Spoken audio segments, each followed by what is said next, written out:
I would love to welcome you all to the seventh webinar in the Wisconsin League of Women Voters series of 9 webinars regarding the American Society of Civil Engineers 2024 Wisconsin Infrastructure Report Card Assessment Results.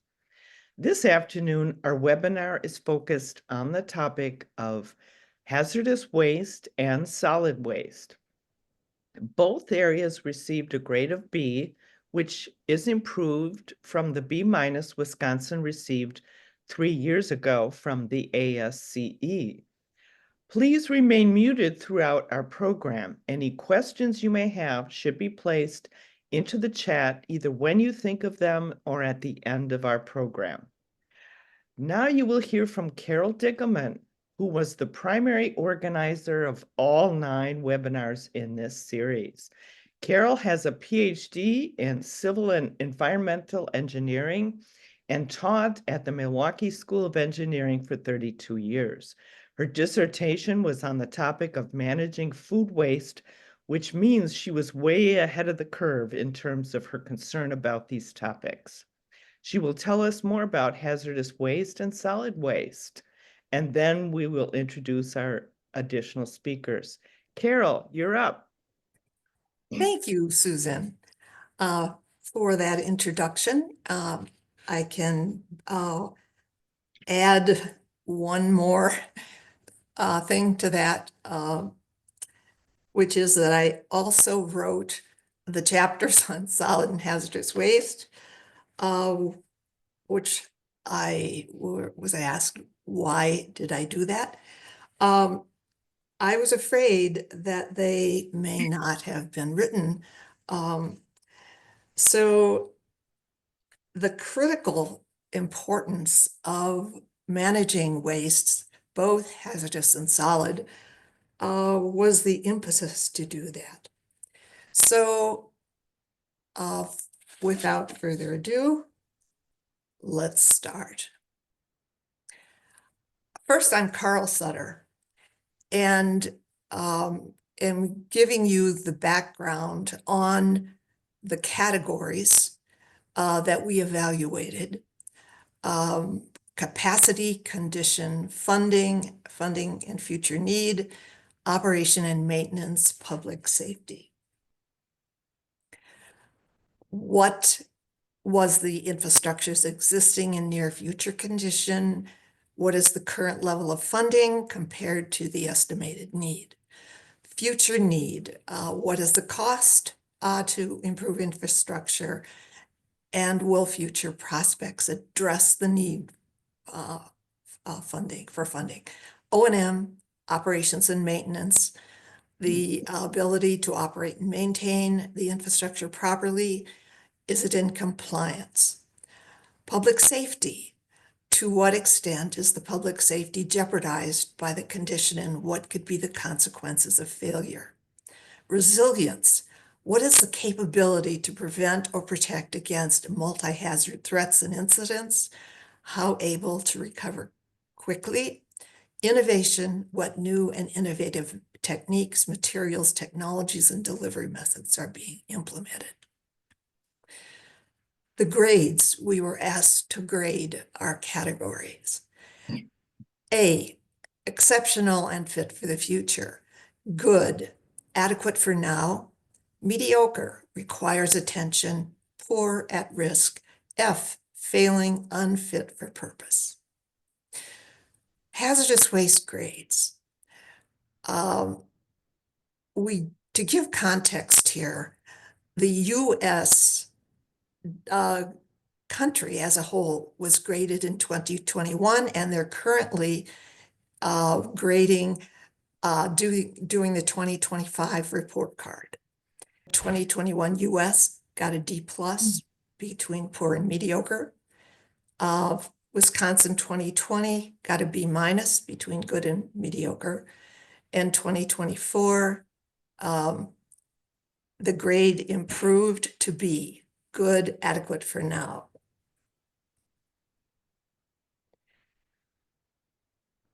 U.S.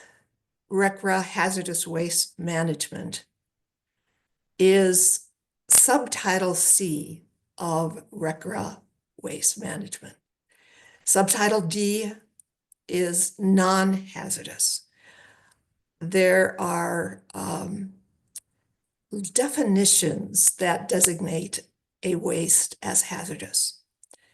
And it's either on a list or it exhibits one or more characteristics: ignitability, corrosivity, reactivity, or toxicity, and the link to those lists are added. If it is designated hazardous, it requires cradle-to-grave management. And when I taught class at ASCE-WI, Hazardous and Solid Waste Management, I had Sandra Miller, the hazard waste specialist in the Milwaukee office of the Department of Natural Resources, give the lecture because hazardous waste is so important and there's so many rules and regulations, and I wanted someone who was a specialist to give that lecture. So this slide is a study from 2001 to 2019, published by the EPA. The link is in the title box. And the explanation for that visual is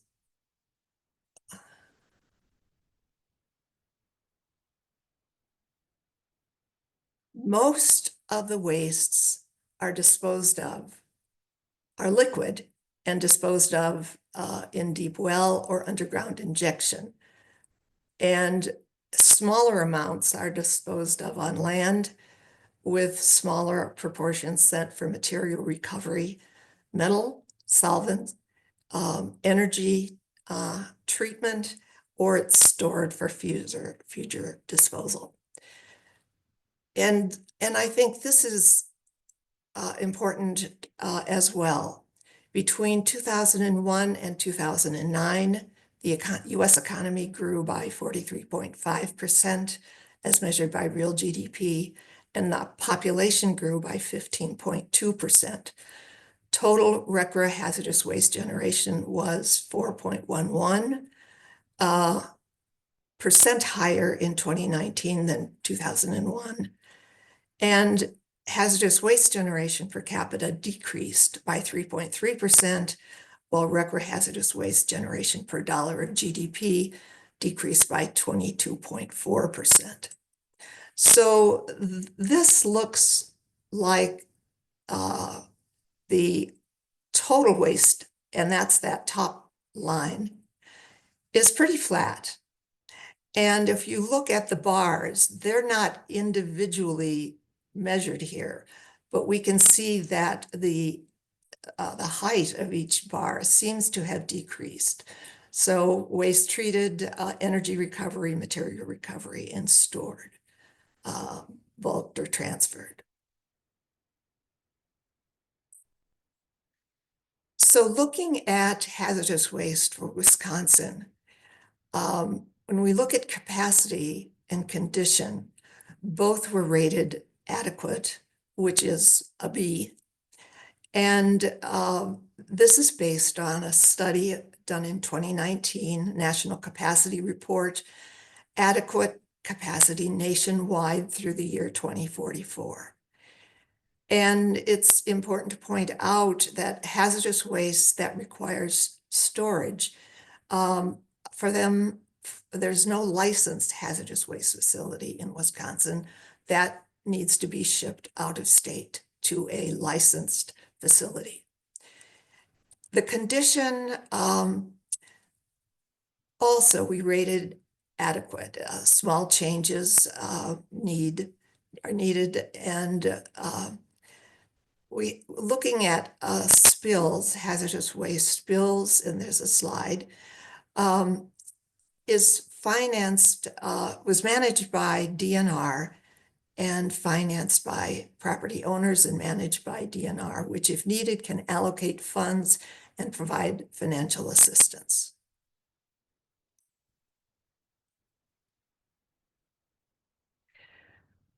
Public safety.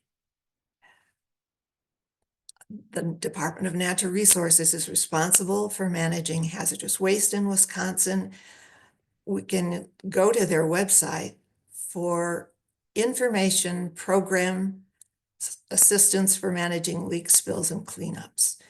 And online, there's a tremendous amount of information on both the DNR and US EPA's websites. The links to both of those are provided here.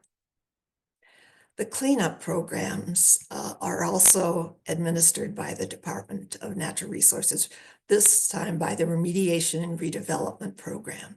Superfund, leaking underground storage tanks, brownfields, and a program to clean up hazardous waste sites. For that category, funding, increased funding is needed to reduce backlogs of unfunded remedial actions. The LUST Fund with 90% from federal sources and 10% from state sources could use more funding, and more funding would make it possible to complete additional remediations. There's an interesting report from UW-Whitewater advocating for increased state investment in brownfield redevelopments. And they give the benefits to the state in terms of the investment being well worthwhile for jobs and encouraging the state to consider investing in brownfield redevelopments.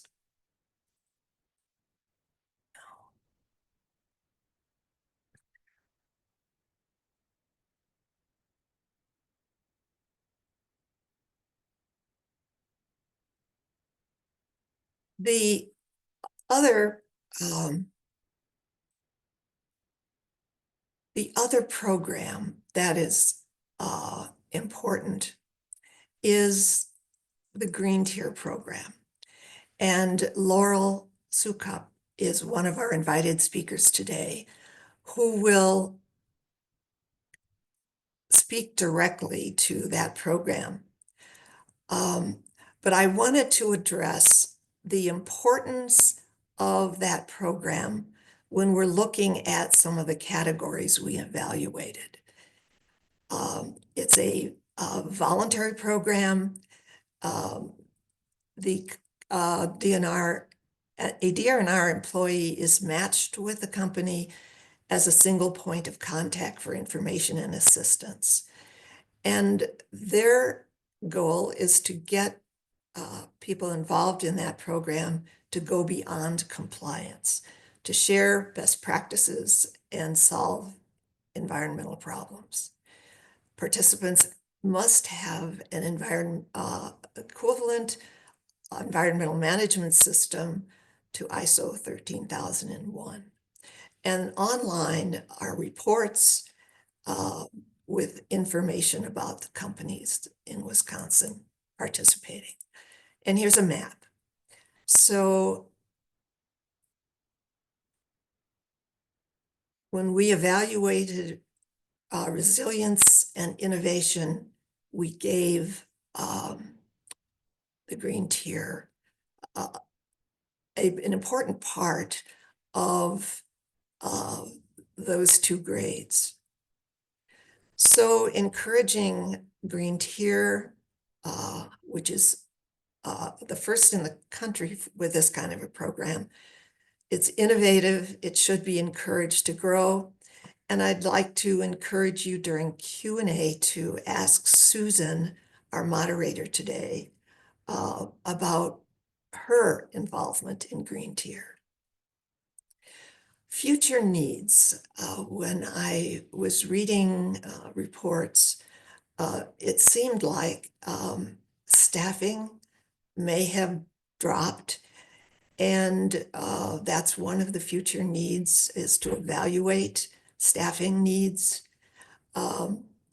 establish a regulatory framework for managing PFAS, which is an emerging pollutant. And then another category, again, reading important reports.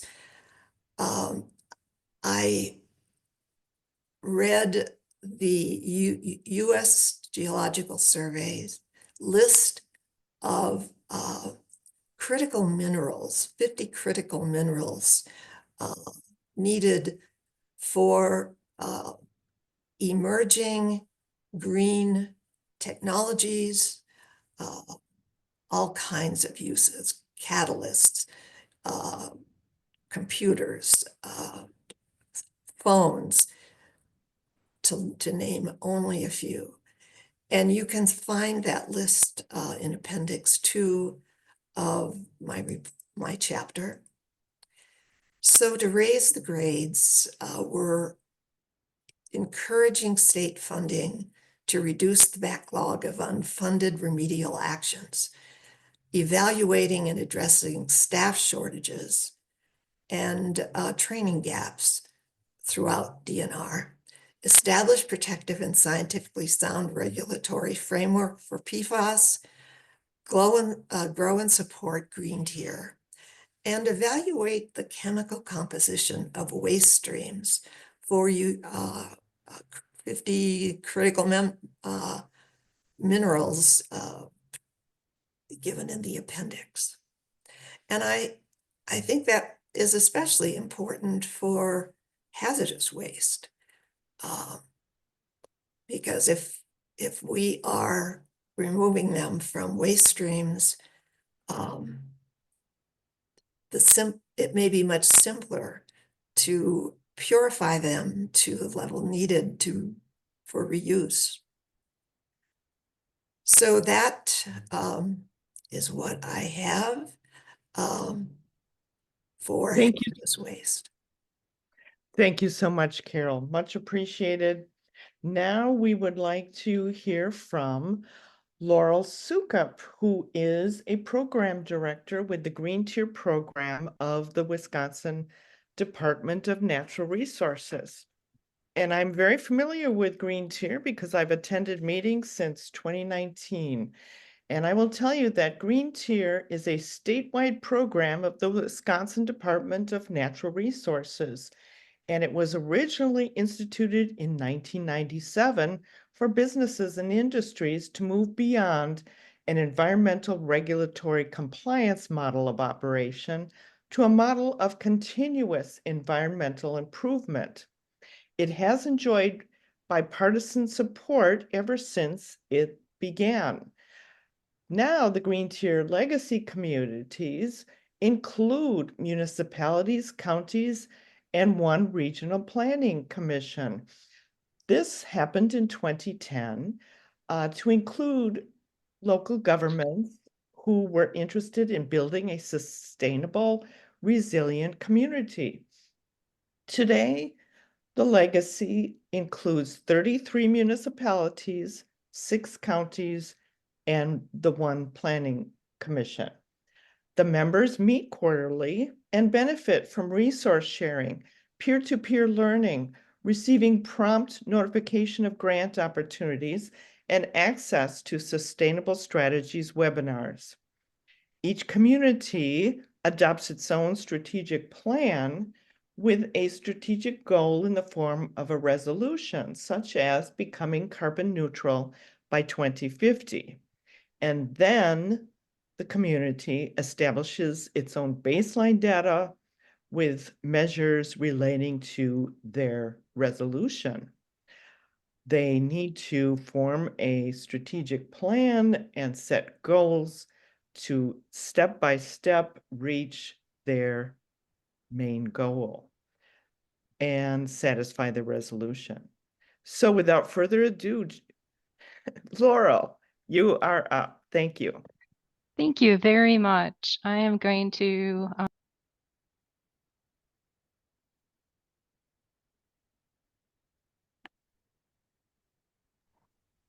if you can give me, oops.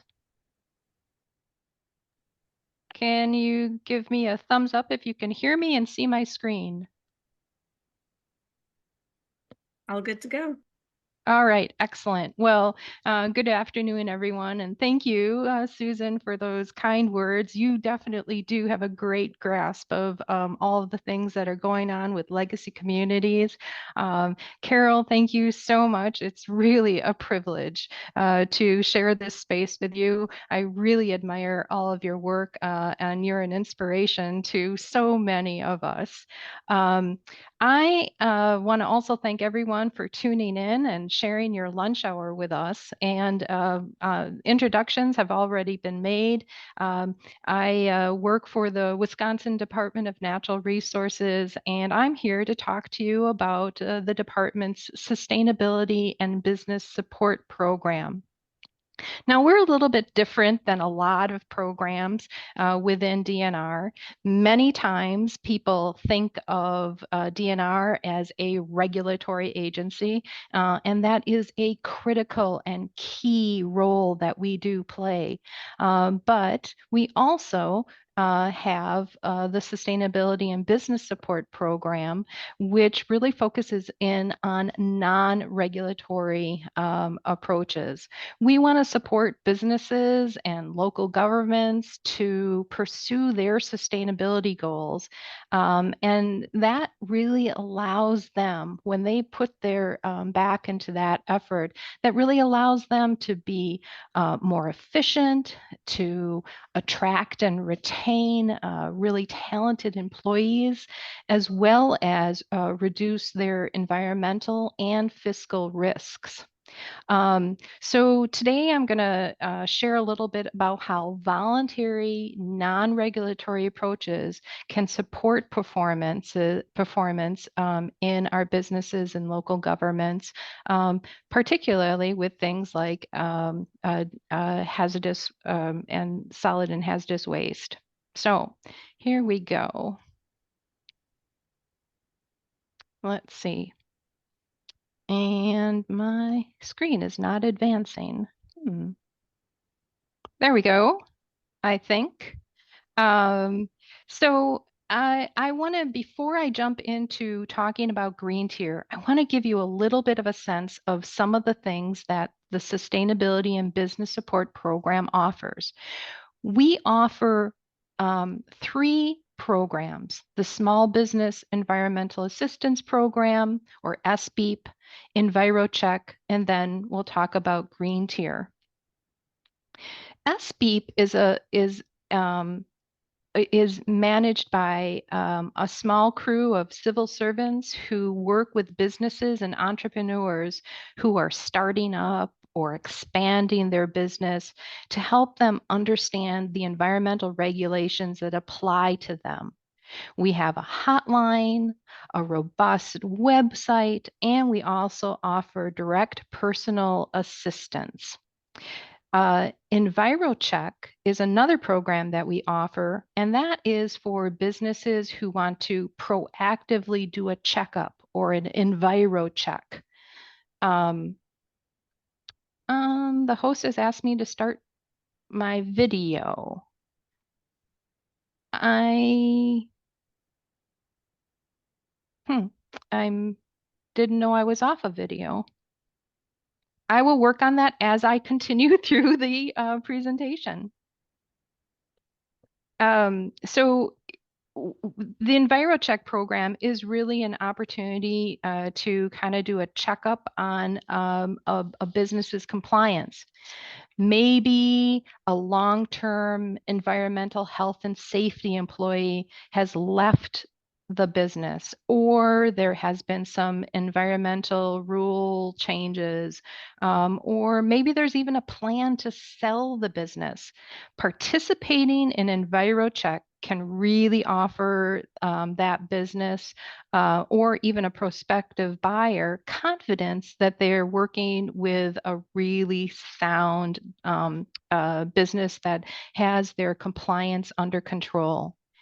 In recognition of a business conducting an enviro check, conducting one of these audits, disclosing any violations if they find any, and then correcting them in a timely fashion, the department caps forfeitures to $500. And that's pretty amazing because what we're really trying to do is make sure that we have people that focus in on addressing their compliance and being in compliance. The last program we offer is Green Tier, and I'm going to, let's jump into that.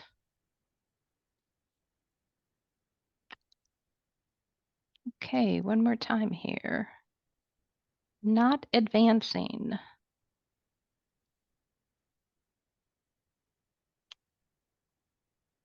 So sorry. We know how to do this. There we go. Oh, yes. Maybe one other shout out before I start talking about Green Tier. We have a really exciting tool coming online. EnviroNav is a tool that is going to be available to entrepreneurs and business folks 24/7. And it is a place where they will be able to come to and sort of be coached, if you will, through critical questions and understanding the permitting that will be relevant to their business. If any of you remember a tool that we had a while ago called the Permit Primer, this is the next evolution of that particular concept of making sure that good information is available to businesses when they need it. All right, so now we're going to actually start talking about Green Tier, which is a law in Wisconsin, and that is a little bit different than other similar programs that you may see across the state. I often use two analogies to describe Green Tier. The first is kind of a mental visualization. Many of us likely have watched the Olympics in the past. So if you can think of a picture in your mind of a high jumper, that bar is compliance. Touching that bar is really good. But the Green Tier program is about challenging those participants to jump over that bar, do more than what is required by law.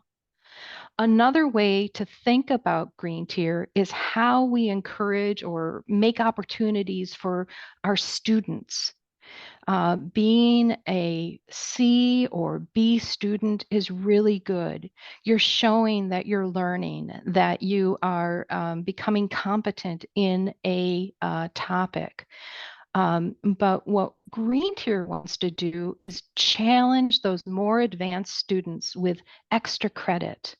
And those are the folks that we really want to have in Green Tier because they want to do more than what is required of them. And to support those that want to do that extra credit, we offer some incentives, including appointing a single point of contact from DNR who can help them navigate the department and the different regulations. And not only does Green Tier help the participants, but the more Green Tier participants we have, we are actually lessening the burden on traditional regulatory programs because we are supporting those that really have a good handle on compliance and want to do more. And my colleagues in the regulatory programs can give their attention to those that need more oversight or just to meet compliance. I mentioned the extra credit, and that extra credit is established in Green Tier law excuse me, that all participants, oh, I'm so sorry, need to strive for superior environmental performance. I'm not going to read all of these, but the actions identified here are the definition of superior environmental performance. You can see that it is, they range from minimizing emissions to looking for efficiencies and even mentoring others on best management practices. There are some specific requirements for participants, including driving their business through the use of an environmental management system, like Carol had mentioned. You can think of an EMS as a system that ensures that the company keeps environmental practices on the forefront of their decision making. At its very basic, it is a plan, do, check, act process where the company plans what they're going to do. They take actions. They evaluate if they have met those goals, and then if they haven't, they adjust and make sure that they get back on track. We also require that participants audit that EMS to ensure that it is working properly. Finally, they must submit an annual report to us, the department, which provides a summary if they've reached their goals and the lessons learned. We also have a metric sheet where they need to report out on actual progress. For instance, how much energy did they save, or did they reduce their waste? So qualitative and quantitative reporting is important in the annual reports. The most important thing that they need to report out on is what are they going to do next year? Because really, Green Tier is not about one and done. Green Tier isn't about doing a single project. It's about systematizing, keeping environmental progress in your business decisions. And the only way you can do that is by planning for the future. That is really kind of my summary of Green Tier. I do have other slides that I'm going to make available to this audience, which goes into more depth about some of the other programs. But I am going to stop sharing now and turn it over to the next speaker. Carol, you're up. Then the next slide, please.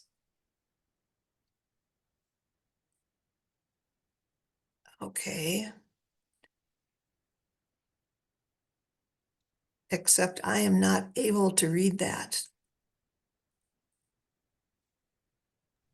Okay, okay, this chapter of the infrastructure report card is municipal solid waste.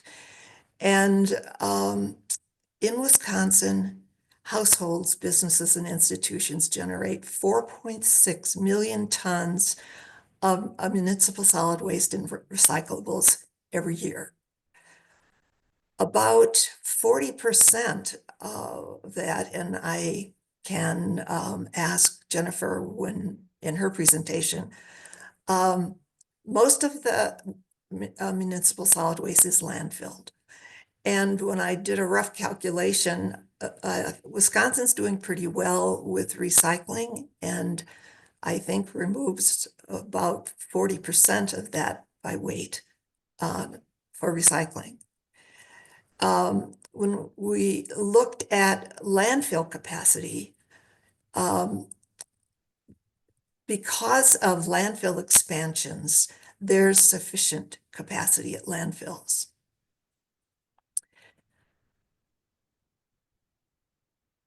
The grade improved again from B- in 2020 to a B in 2024. And we'll go over why we rated it B. Looking at the US 2021 grade, the grade was C plus, which is B, between mediocre and good. Next slide.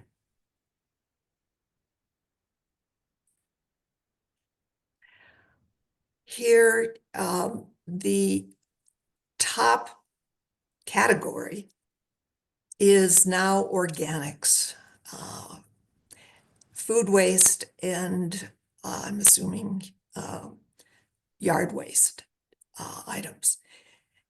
And this graph came from, or this pie chart came from a landfill study, which is not a simple thing.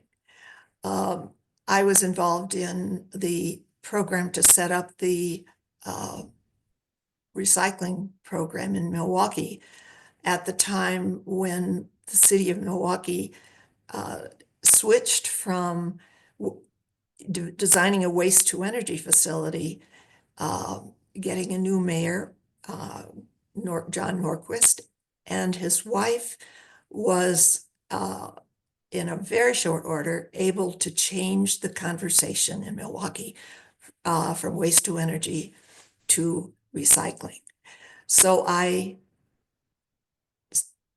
collected our household waste for a full year. And at the end of it, the largest category of waste was cat litter. So I realized how complicated it is for the Department of Natural Resources to get a representative sampling of the state, which looks at how many landfills do you need to set up collection and sorting. And from that, design a project to get it right. And it's my understanding that the state DNR hired an engineering firm who is experienced in that. This is tonnage to landfills in Wisconsin. The bottom line is it's pretty flat over time.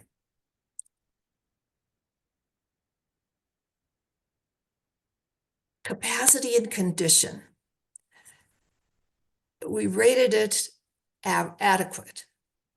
When I looked at the recycling rate in Wisconsin, it was higher than information I had for the nation as a whole. Our tipping fees in the Midwest are higher than the national average. Tonnage to landfills is flat. Landfills and expansions are adequate. Condition. There are strong programs in place to support well-functioning municipal solid waste alternatives. From an article in the Wisconsin Policy Forum in January of this year, I learned that recycling services are now stressing local governments. Costs have gone up and recycling grants have stayed flat. So local governments are needing to cover more of the costs. We learned from the composition study and from a webinar that we held, the League of Women Voters held several years ago on 30 years of recycling in Wisconsin, that a lot of money is going to covering the recycling programs. And as citizens, we're not doing a very good job because they quantified the amount, the value of those recyclables. And it came up to $87 million and those are 2019 market values.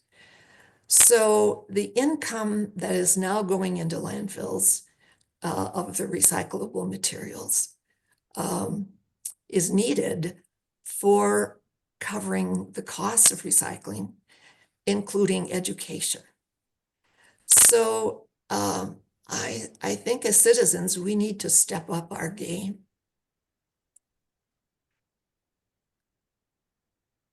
Future needs. Future funding prospects are not adequate to cover recycling program costs. There is a program within the Department of Natural Resources called eCycle Wisconsin that is a manufacturer-funded program that facilitates recycling electronics used in homes and schools. By another name, that's called Extended Producer Responsibility. And the link to that program is here. We need to evaluate recycling other obsolete products through eCycle Wisconsin. And again, I'm referring to this U.S. Geological Survey critical minerals list. And if we can evaluate, and there I had a report that federal programs were looking at waste streams for identifying sources of these critical minerals. So when I evaluated resilience, UW Extension may provide composting information, and some are involved in clean sweep for household and hazardous waste and ag plastics recycling.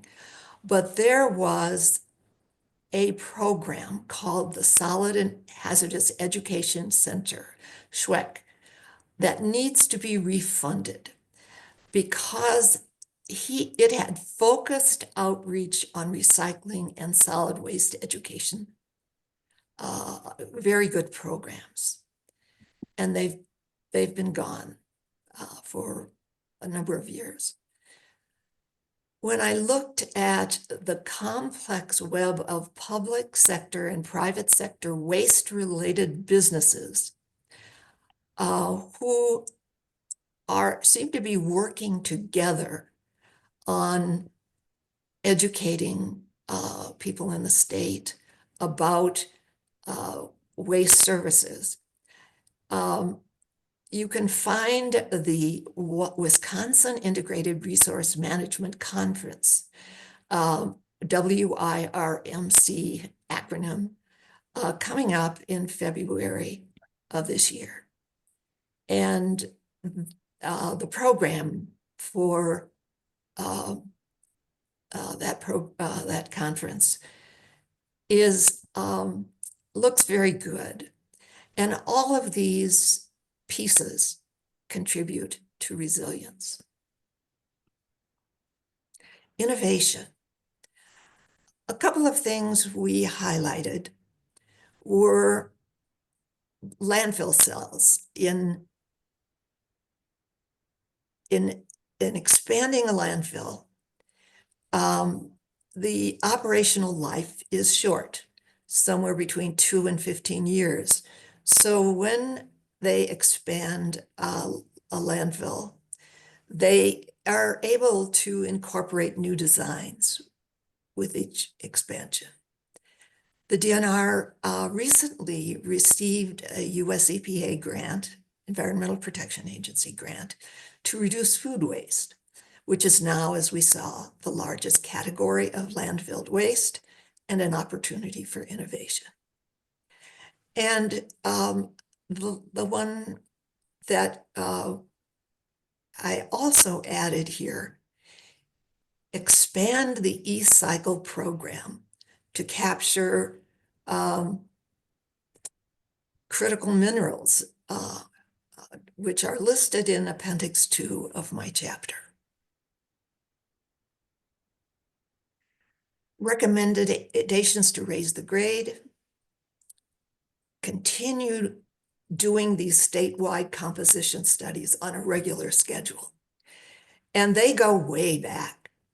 And from looking at historic composition studies, you'll see that everything has changed. We no longer have newsprint at the level that we had it before.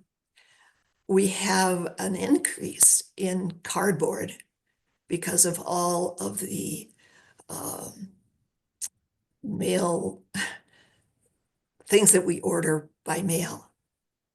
And it's important to have those composition studies as a basis for municipal solid waste policy decisions in Wisconsin. Increase funding to the recycling program, and especially state funding, which has dropped over the last few years, to cover the costs related to the program, and for increased outreach to support recycling goals. And with that, I will turn the program over to Jennifer Semrau.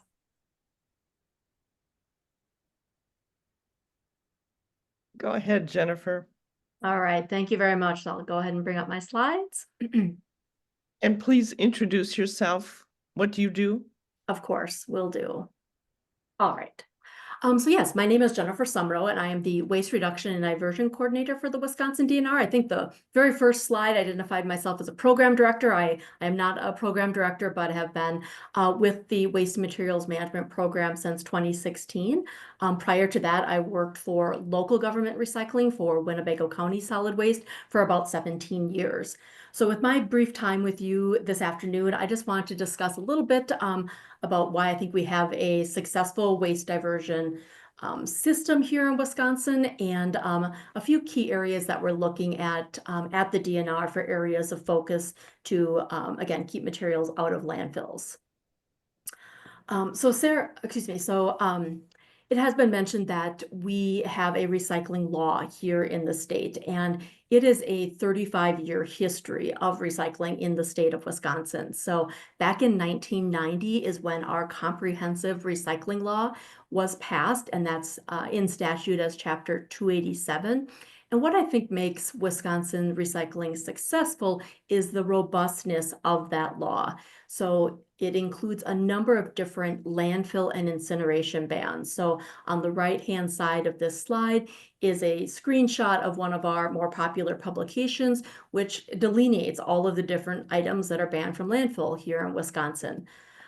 In addition to landfill and incineration bans, it also set up a system to recycle those materials at the local level. So local governments were established as responsible units, that's the term that we use in the law, to oversee recycling. So each local government is either itself a responsible unit or part of a responsible unit. So a responsible unit could be a county, a city, a town, a village or tribe, or some combination thereof.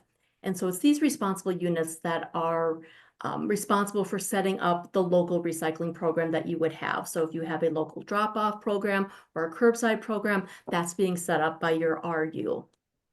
The law also requires not only single family and 2 to 4 unit properties to recycle, which is what is the responsibility of the local government to oversee, but it also requires local governments to have recycling ordinances that mandate multifamily and businesses also recycle. So essentially, anywhere recyclables are generated, they should be recycled and not go into the landfill. The law also requires education. So again, responsible units do education so that the residents and the businesses within know what should be recycled and how to recycle. And it also requires them to do enforcement of their recycling ordinance. And a final aspect I wanted to highlight with our law is the state recycling grant program. So Carol mentioned that grant has not increased and has been flat for the last 10 plus years, but we do provide $20 million to local governments to help offset their recycling expenses. That does cover an average of about 14% of a community's cost for implementing recycling. So I just wanted to give that bit of background on our recycling law and then use my remaining time to share some areas that we're really focusing on. So Carol mentioned food waste, and that, as we have noted in our 2020 to 2021 waste characterization study, which is where we did do a deep dive into what we're landfilling, that organics and specifically food waste is the largest component of what we're throwing away. So when you're looking at where you want to get the most bang for your buck in landfill diversion, you need to look at what are you landfilling the most of. So this study was conducted across landfills in the state of Wisconsin. We literally did, with our contractor, analyze nearly 400 individual samples of waste in order to arrive at this data. So as you can see, and as Carol had shared, organics is the largest portion of what we are presently putting into our landfills. And I should specify that this is municipal solid waste. So this is the traditional waste that is generated by homes and businesses. So this wouldn't include things like industrial waste or construction and demolition waste. We, with this waste study, broke down the categories into, I believe we had like 80 plus categories, and the number 1 category was wasted food, and the number 3 category was food scraps. So the distinction between these two is food that is traditionally edible. That's what we would consider wasted food. So things like plate scrapings, or just food that was just not consumed, it was expired, something to that effect, versus food scraps would be things like rinds, eggshells, coffee grounds, which really are not intended for human consumption. Those combined are greater than 20% of what we are landfilling. So to help address this problem, the state of Wisconsin was the recipient of a US EPA SWIFR grant. This is the Solid Waste Infrastructure for Recycling of approximately $550,000. And with that grant, we are focusing on trying to reduce the amount of food waste going to landfills. So with those funds, we've been able to hire a full-time organics waste management specialist. Her name is Ruth O'Donnell, and she's been doing a fantastic job, working with different entities, developing partnerships, and helping us make strides towards reducing food waste to landfills. We've also hired a contractor, HDR, to do a food waste specific evaluation plan. So again, we did the overarching waste characterization study. This is looking specifically at food waste and sources of food waste, both generation and diversion potential. Just this past fall, we did a survey of thousands of different entities to understand better the barriers to food waste diversion and how we might be able to address some of those barriers. And then the third tier of work with this EPA grant will be a second contractor that we hope to bring on potentially later this year or early in 2026, who would provide one-on-one assistance with interested businesses and the like to evaluate their particular food waste generation, how they can divert it. And then we are hoping to develop case studies from that can be used across others in that sector. Something else that DNR has done is developed a residential food waste reduction webpage. Residents are actually the #1 source of food waste. A lot of us think of restaurants and grocery stores because we would imagine that there would be, potentially so much back of the house food waste that would be generated. But the cumulative total of all the households in Wisconsin and the US and their individual food waste adds up to actually be more than restaurants or grocery stores. So with that in mind, we have developed a web page which provides tips for residents on how they can reduce food waste, things like understanding date labels and what they mean and don't mean, ideas for storage, tips just as simple as planning, with grocery lists and things like that, which are perhaps a little old school, but really do make an impact in food waste reduction. I did also just want to mention, I started with my first slide about all the different landfill bans that we have in Wisconsin. I wanted to point out, though, that food waste is not. So all of the work that we're trying to do right now is voluntary. We don't have any regulations or requirements, anything that would prevent food waste from going to landfill at this time. The second material I want to focus on briefly is batteries. This is really one of the biggest industry challenges right now. We have seen numerous fires, significant fires at recycling and solid waste facilities, trucks that transport these materials in the past several years. The city of Milwaukee's recycling facility had a catastrophic fire in 2023. They are not operational at this time, and it is suspected that they may have been caused by a battery.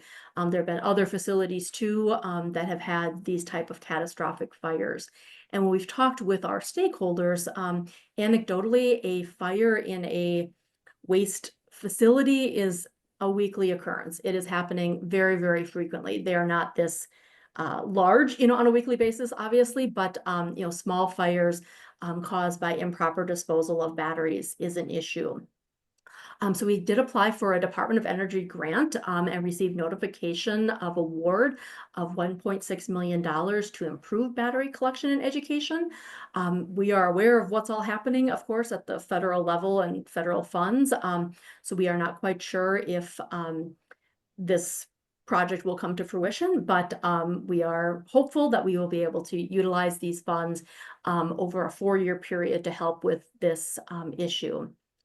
Another thing that we're tracking is we anticipate that there will be some legislation introduced in 2025 to deal with this battery challenge. The legislation, as we understand it, would create a producer responsibility organization who would oversee battery recycling and collection in the state of Wisconsin. So this would be similar to how our eCycle Wisconsin program works, where manufacturers of electronics pay into and help manage the end-of-life collection of electronics. Similarly, there would be a program like this potentially for batteries. It's very, very early in the drafting stages of this legislation. It has not been introduced, but we are certainly following this as something to keep our eye out for. And those were just a few slides that I had put together.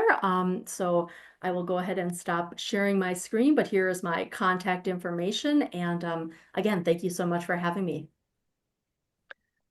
Thank you so much, Jennifer. Very helpful information, and thanks go out to all of our speakers.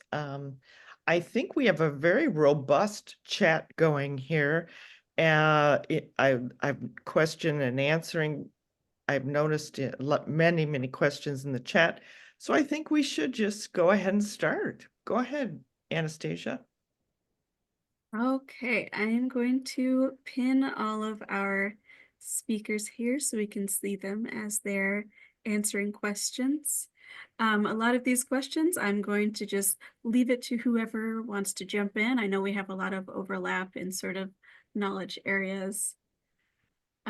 The first one I wanted to ask, there were a few questions in the chat about sort of the state of funding. I'm sure a lot of the people in the audience here are tracking national news about how in flux things are. And there was one question specifically about whether or not you believe that hazardous waste projects are going to be adequately funded, given the intention to sort of compromise the EPA and its ability to do work. I guess I can try to start with that. I think there's just a lot of unknowns. I just think the short answer is we don't know. There seems to be new information coming out every day. I know our Office of Management and Budget is, when new information comes in, we're trying to understand what it means. I think it's just a wait and see at this point until we have more definitive information. That's absolutely fair. Okay, thank you. We've got a lot of questions about PFAS. This is the topic that is also very close to the League's area of interest as well. The first one was about PFAS contamination in waste. Do you believe that homeowners using filtering systems are aware that their filters are considered hazardous waste, or are they disposing of them with their normal waste?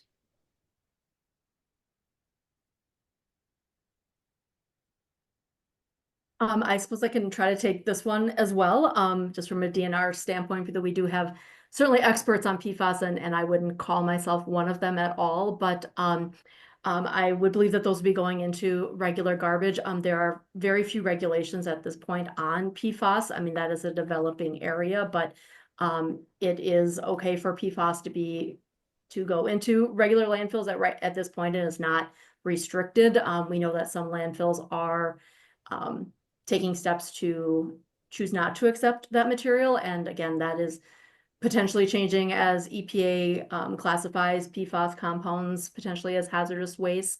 But at this point, I would say it would be fair that those items are going into the regular garbage. Very good to know. I would make a comment. When items, we have designated municipal solid waste as non-hazardous by definition, because we know that there are all kinds of things going into the garbage container and ultimately into a landfill. But landfills are heavily monitored. Groundwater is monitored around a landfill. So it's in an enclosed environment where there are people monitoring it for a long time. So I just wanted to make that point. Very good to know. Thank you. We had some questions about PFAS research and the need to have research about the remediation of PFAS. There was a question about who it is, what entity should coordinate that research? Where should the money for that research come from? Well, I can weigh in a little bit on this one. I think that it is not going to be one entity that would be successful in kind of doing that research. I think that it is really going to take an effort of coordination between agencies like the Department of Natural Resources, but also the Department of Health, and universities and others to come together and collaborate.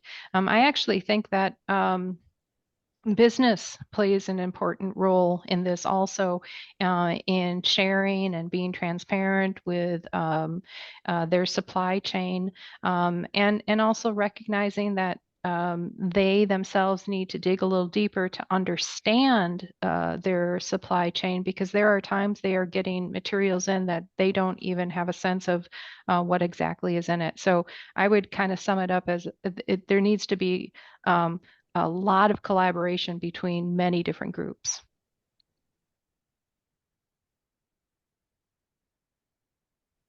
Absolutely, that makes sense. Thank you.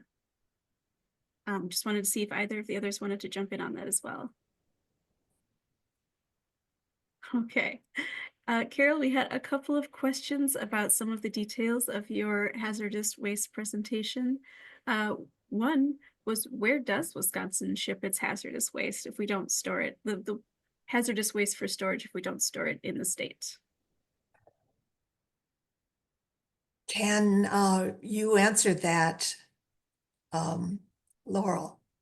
The information I have is that it goes to several different places, several different licensed facilities. Yeah, actually, Jennifer, you're probably better versed in the actual end location than I am. Yeah, I mean, I can confirm, like you say, that there are no hazardous waste landfills in the state of Wisconsin. So for the final destination of any hazardous materials. It will certainly be out of state. There are other states that have Subtitle C hazardous waste landfills. I know that there are also a number of different private companies that have other treatment facilities across the US. I don't know if I could say, which facilities, our waste is particularly going to, but there are a number of different locations outside of Wisconsin. Interesting, thank you. Another question was about brownfields. Could you define what a brownfield is and where in Wisconsin they're concentrated? They're all over. Yeah. Let me pull up my chapter here. As Carol is looking for her information, I'll just make mention that the department DNR has what's called BERTs on the web, BRRTS. So if you were to go to our website and put that into the search function, and that will bring up a mapping tool where you can get a sense of the different locations of brownfields and spills and things like that. But Carol, you're absolutely right. They are all over the place. And the definition is it's an abandoned, idle, or underused commercial or industrial property where expansion or redevelopment is hindered by real or perceived contamination. And in 1998, the state provided grants of $121.4 million to private industry and local governments to assist brownfields investigations. And the study from Whitewater, these modest investments in brownfields programs over the last 17 years has translated into leveraging private and other public investments totaling 14 times the state's investment into the Wisconsin's economy.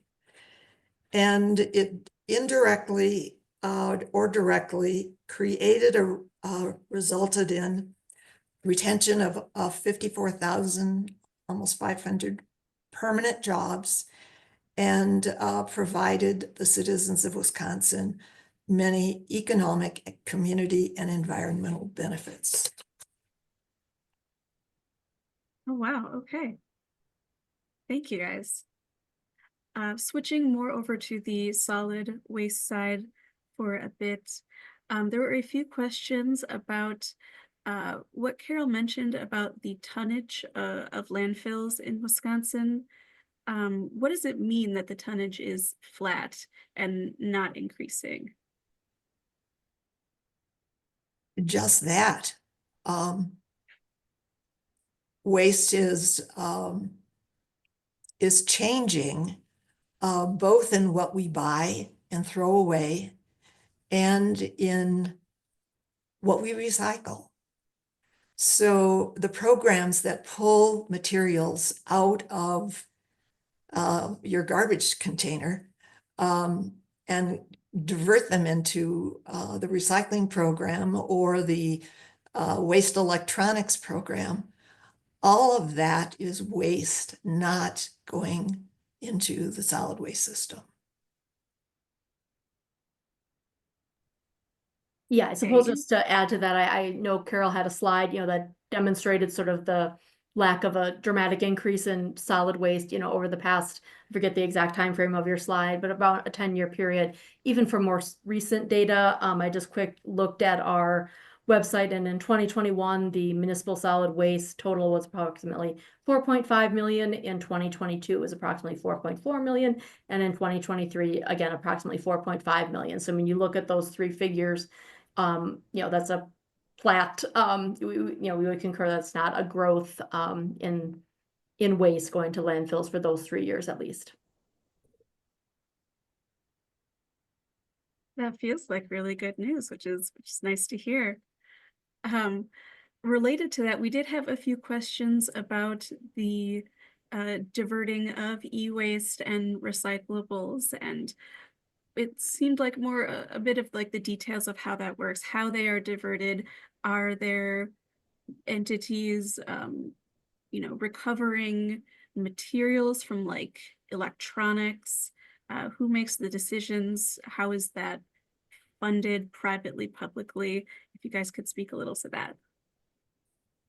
Sure. Yeah. So I guess, focusing first maybe on electronics, and I'm not sure if that was the totality of the question or if it's a broader about other recyclables too. But yeah, I mean, for the electronics recycling program, as has kind of been mentioned, that is partially funded by manufacturers in Wisconsin. Each manufacturer that sells electronics into the state has to meet a target for pounds that need to be recycled. And so in order to meet that target, they work with recyclers. Recyclers work with collectors like local governments to set up different programs to take things like TVs and computers and the like. Our law actually specifies what electronics have to be recycled and which ones cannot go into the landfill. So that is specified by statute here. As far as like, once those materials are collected, then, they're literally, we do have a couple of different large electronics recyclers in the state of Wisconsin who do take in those electronics and will break them down, separating the plastics from the different metals and the like, and those materials have various end markets, in state, out of state, that those component materials will go to. So that's sort of an overview on the electronics. I guess on your more, traditional recyclables, your cans and bottles and your paper and cardboard, as I mentioned too, local governments have a big role in setting up those programs. So they'll establish the details if you have curbside or drop off, and they will, manage those expenses within their local budgets. Part of those expenses being offset by the state recycling grant. And again, the list of materials that those communities have to take is specified in law. It would be aluminum and steel containers, glass containers, plastic containers numbers 1 and 2, and then cardboard and paper. Those are the minimum level of recyclables that every program needs to accept, but then many do go above and beyond that and will take additional types of plastics, additional types of paper. They may take milk and juice cartons. They'll take different types of plastics like your yogurt containers and the like that are a number 5 plastic. So we do see much more robust collection at the local level, but we do have a base level that's established by the state law. One of the best programs that I know of has been around for decades, and it's GE Healthcare recycling program, where when GE Healthcare sells a new diagnostic piece of equipment, they take back the old ones, either their own or a competitor's. And there's a facility that does multiple levels of evaluating as to whether those diagnostic equipments are rehabbed and resold to countries that would welcome a less expensive piece of equipment. They're disassembled and the component parts are recycled. And they have been very successful. And a graduate student of mine for his project took a kind of for a new diagnostic piece of equipment, evaluated plastics for that piece of equipment and tried to reduce the number of kinds and looked at labeling that plastic. So at the end of life, it was easily separated and a use found for it. So there's really important recycling work going on within that company. I just want to tack on to what you just said, Carol. I think that by encouraging businesses to think proactively or beyond compliance, they can really have an influence on how they produce materials. And there is a gentleman who kind of talks about how engineers and architects have a lot of power in this world, because they can choose how to manufacture or build items. And at that fork in the road, at that juncture in the road, people can make the decision if they are going to build something that is easily recycled at its end of life, or if they're going to stay on the same trajectory. So I think the more that we can have broader conversations about what does it mean to be a good manufacturer, it is super important. There's another piece of this as well. If we can recapture these critical metals, minerals, they don't have to be mined. And for so many of these elements, they're present in ounces per ton. And that's expensive, and it's energy intensive, and it's often water intensive. So I think of the toaster we threw out here a couple weeks ago that has copper wire in it. And yet there's no real infrastructure for capturing that copper wire. And it went into the landfill. So anything that we can do to recapture something like copper, which is going to be needed in high quantities if we're electrifying everything, we should think about. All excellent points for how we think about these things going forward. Given that so much of the solid waste that we covered was compostable waste, I want to address a few of those questions as well. There were a few questions about whether or not there are municipalities helping out with like a central collection for food composting, what programs there are throughout the state to encourage that to not end up in the landfill, and a little bit about like what we can do ourselves. Sure. Yeah, I mean, certain municipalities in the state do have composting operations. And there, in addition, we have some private businesses that are seeing this as a growth opportunity too, and will collect materials from residents and businesses. Some municipal operations are strictly for yard waste. Something that we're working on at the department is some guidance for those municipalities so that they can understand how to potentially expand what they take. So they don't only take yard waste right now. Maybe they would want to add food waste, or trying to provide guidance to enable them to do so within the regulatory framework. So yeah, there are certainly, composting operations around the state. I certainly think we could benefit from more composting operations. So, some of our work with food waste diversion is to try to provide resources to those who would be considering that, and how they can do so. And then, yeah, as far as, again, what folks can do themselves as individuals, I'd again recommend going to DNR's website, dnr.wi.gov, and typing into our search. I think you put in reducing food waste. So I think that'll take you right to our page. And, that's where we've compiled a list of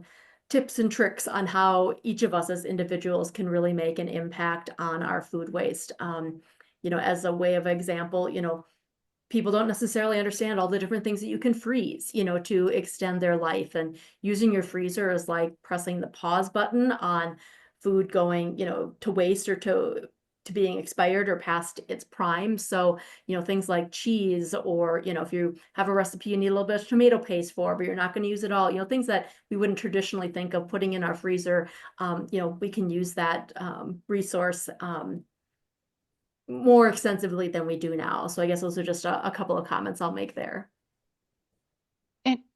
And I'll just jump in also, and I apologize, I got disconnected for a second. So if someone has already mentioned this, please ignore. But I also think one of the things that is a really tangible action we can all take is ensuring that what we are sending to the municipal programs or even some of these private companies that are doing composting is clean compost. One of the things that just makes so many of these programs unaffordable or frustrating for municipalities or these businesses is the contamination.